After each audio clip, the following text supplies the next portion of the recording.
friends, this is me Harshita here, and today's topic is exercise physiology. Let us learn what are the various changes that occurs in a body when we exercise. Coming to the CVS, when we do exercise, it increases metabolism, that is, increases activity in the skeletal muscles. This leads to accumulation of lot of carbon dioxide and decrease oxygen and increase H plus and increase lactic acid. The following changes will lead to the shift of the oxygen dissociation curve to the right. That means more of release of hemoglobin occurs. This is what happens when this is the first point regarding the benefits of exercise. So when we exercise, the metabolism increase and the oxygen dissociation curve shift to right, and this results in release of more of oxygen from hemoglobin. Coming to the second point, it is NO release from the endothelial cells occurs. So more of NO means vasodilatation occur. Vasodilatation occur means decrease resistance. So in the blood vessel there will be vasodilatation and increase oxygen release from the hemoglobin. And the next point is when we exercise, the cardiac output increases. Cardiac output is nothing but the product of heart rate into stroke volume. So there is increase in cardiac output. Coming to the next point, there is increase in VO2, that is consumption of oxygen according to Fick's equation. That is on doing exercise, the cardiac output increases and even the VO2 also increases. VO2 is nothing but cardiac output into difference in arterial and venous oxygen levels. So these are the benefits. So coming to the next benefit, it is increased blood flow. Uh, this is the equation for the flow, that is P divided by R. So P is the pressure, R is the resistance. So when there is increased pressure that occurs in exercise, that is systolic BP increases by 20 to 40% in exercise. So pressure increases and the resistance decreases due to release of NO. So this increased pressure and decreased resistance leads to increased flow. So the blood flow increases to the various organ when you exercise. So next point is the blood flow increases to by 20 to 40 times. And you should know the point that skin and skeletal muscles have minimum flow at rest and have maximum resistance. That is, these are the sites of peripheral resistance, that is skin and skeletal muscle.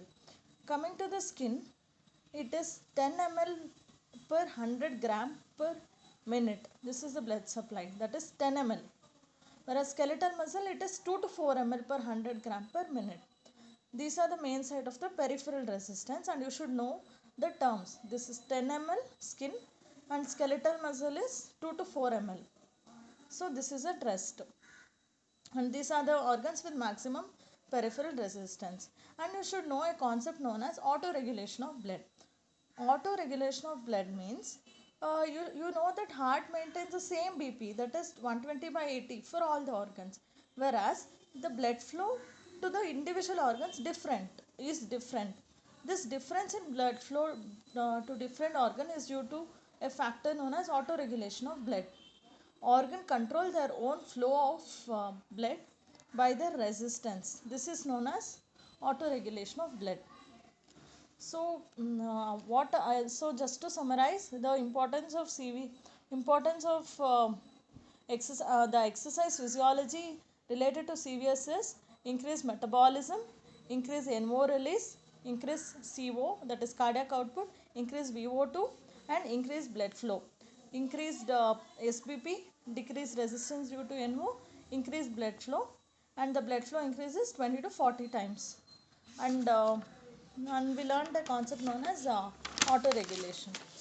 Coming to the next point, that is, let us learn few important points about autoregulation. The organs with best autoregulation is heart and brain. Heart autoregulation mainly is by adenosine, and brain mainly it is by CO2 more than oxygen. So we learned heart and brain. Heart is adenosine, brain is CO2 more than O2. Okay. Next is autoregulation is absent in lung and skin. because this auto regulation is not there. It is a different mechanism that operates in these two organs. Skin is regulated by external factors like temperature. Conclusion is organs control their own flow by altering their resistance. This mechanism is known as autoregulation of blood. Skeletal muscle has the maximum range of blood supply from minimum to maximum. That is, it has a minimum. So we learnt here that it was 2 to 4 ml. So uh, it was so less, but when you exercise, the blood flow increases drastically. So this is the skeletal muscle which has the maximum range of blood flow, that is from minimum to maximum. Coming to the next point, it is baroreceptor. First, you should know what it is. Baroreceptor is a thing that regulates the blood pressure. It is more sensitive to PP changes, that is pulse pressure changes, and it regulates the blood pressure. Baroreceptor, remember, it acts like a brakes for the BP. That is, whenever the BP is high, it operates and it controls, it normalizes or it brings back the high BP to lower side. So target at maintaining a set point of MBP of 100 mmHg. The baroreceptor's target is to maintain the MBP of 100 mmHg, and baroreceptor operate at a range of 60 to 180 mm of MBP. And you should know that baroreceptor, how does a baroreceptor act is afferent from baroreceptor, we are the NTS, that is the vagal nuclei. This can be this can be a potential question like what does a baroreceptor do? Whether will it inhibit or stimulate VMC, or inhibit or stimulate CVC. Like that you may get the questions. So you should know that when a baroreceptor fires, we are the NTS, that is vagal nuclei. It will stimulate CIV or CVC and inhibit VMC. So this way it lowers the BP, that is control the hypertension. So these are the changes which occur pertaining to CVS and exercise. Coming to the RS changes, in RS changes, the diffusing capacity for oxygen. What does that mean is, it tells about the oxygen, how much it is diffusing through the respiratory membrane each minute. So this is known as diffusing capacity for oxygen. And diffusing capacity of carbon dioxide is same, like how much of CO2 is diffusing through the respiratory membrane per minute. So you should know that at rest it is 21 ml, whereas at exercise it is 65 ml. That is 3x times it increases.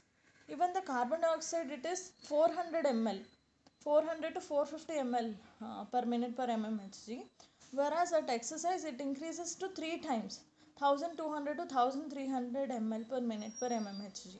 So this way the diffusing capacity of the oxygen and CO2 increases during exercise. Not only diffusing capacity, also the pulmonary blood flow and the alveolar ventilation also increases. Uh, so, uh, the pulmonary blood flow and alveolar ventilation increases because of two reasons. One is the diffusing capacity of the gases has increased.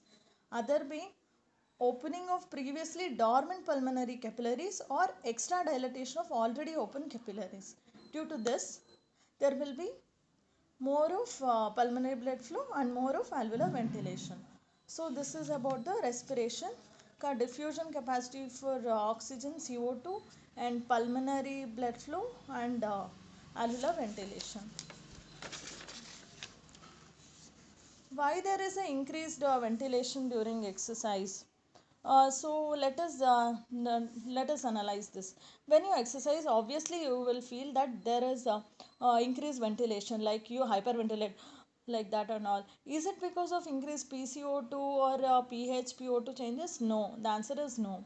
The answer from the for this question is, remember friends, like most of the information that I am providing now are I have gathered it from Guyton, and the Guyton give the answer like this. The brain, on transmitting motor impulses to the exercising muscle, is believed to transmit at the same time collateral impulse to the brain stem. So this collateral impulses into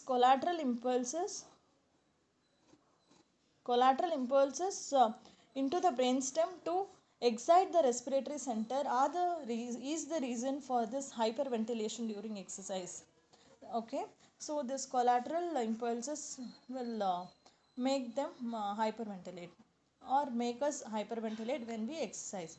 In fact, when a person begins to exercise, a large share of increase in ventilation begins immediately. That is, even like on the initiation of exercise itself, much before the body chemical changes occur. So, this way we can relate that the collateral impulses to the brainstem are the reason for hyperventilation and not the changes in PCO2, pH or PO2. And listing the benefits of the exercise, it helps you in weight control. So, thus it prevents the disease like diabetes, hypertension, PCOD, and dyslipidemia. So, and exercise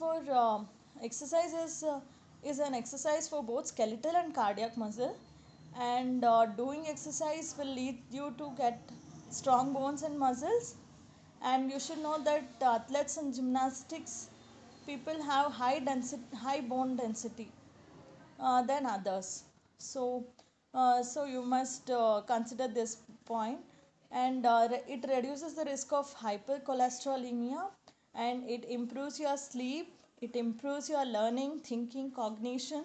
Hippocampal blood flow increases. Hippocampus is a brain organ associated with the learning, thinking, cognition, memory, etc. Makes your cerebellum and cortical function strong and improve your mood and mental health.